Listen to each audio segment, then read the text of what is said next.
अनेक वर्षांपासून आपला देश हा इंग्रजांच्या गुलामगिरीत होता। देशाला स्वातंत्र्य मिळवून देण्यासाठी अनेकांनी आपल्या प्राणांचं बलिदान दिलं। इंग्रजांच्या गुलामगिरीतून देशाला मुक्त करण्यासाठी ज्यांनी प्राणांचं बलिदान दिलं त्यांना आठवण्याचा दिवस म्हणजे 9 ऑगस्ट अर्थात क्रांती दिन। हा दिवस क्रांती दिन म्हणून का साजरा केला जातो याविषयीची माहिती आपण इतिहास अभ्यासक सोमनाथ कदम यांच्याकडून जाणून घेऊया।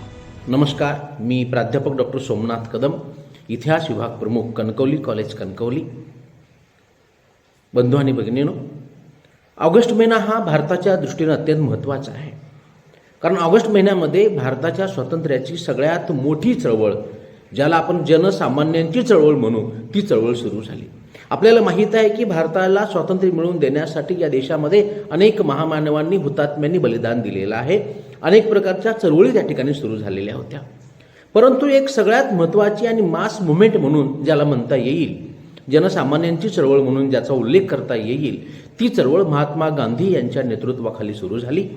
आणि महात्मा गांधी यांच्या नेतृत्वाखाली तत्कालीन राष्ट्रीय सभेने 3 महत्त्वाचे टप्पे या देशामध्ये सुरू केले होते। त्यातला पहिला टप्पा होता 1920 साली, आणि तो होता त्या ठिकाणी भारतीय स्वातंत्र्य चळवळीचा दुसरा टप्पा 1930 साली सुरू झाला, आणि तिसरा टप्पा जो होता तो महत्त्वाचा, तो 1942 साली सुरू झाला। आणि 8 आणि 9 ऑगस्ट 1942 हा अत्यंत महत्त्वाचा, हे 2 महत्त्वाचे दिवस आहेत। कारण या कालखंडामध्ये राष्ट्रीय सभेने असा ठराव केला की कोणत्याही परिस्थितीमध्ये स्वातंत्र्य प्राप्ती मिळवणारच, आणि इंग्रजांनी भारत सोडून कुठल्याही परिस्थितीत गेलं पाहिजे आणि भारताला स्वातंत्र्य दिलं पाहिजे। आणि म्हणून हा दिवस क्रांतिकारी ठरला। हे 8 आणि 9 ऑगस्ट दोन्ही दिवस क्रांतिकारी ठरले।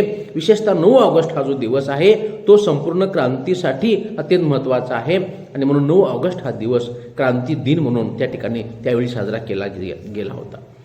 ब्रिटिशांनी महात्मा गांधीसह सर्व मोठ्या नेत्यांना त्या ठिकाणी तुरुंगात त्यांना अटक केली, परंतु हे अटक झाल्यानंतर सुद्धा आंदोलन कुठल्याही परिस्थितीत थांबलं नाही, उलट आंदोलनाला गती आली, आणि त्या ठिकाणी स्वातंत्र्याची चळवळ जी आहे ती अधिक जोमाने सुरू झाली, गावागावामध्ये ती पोचली। म्हणून या चळवळीला विशेष महत्त्व आहे।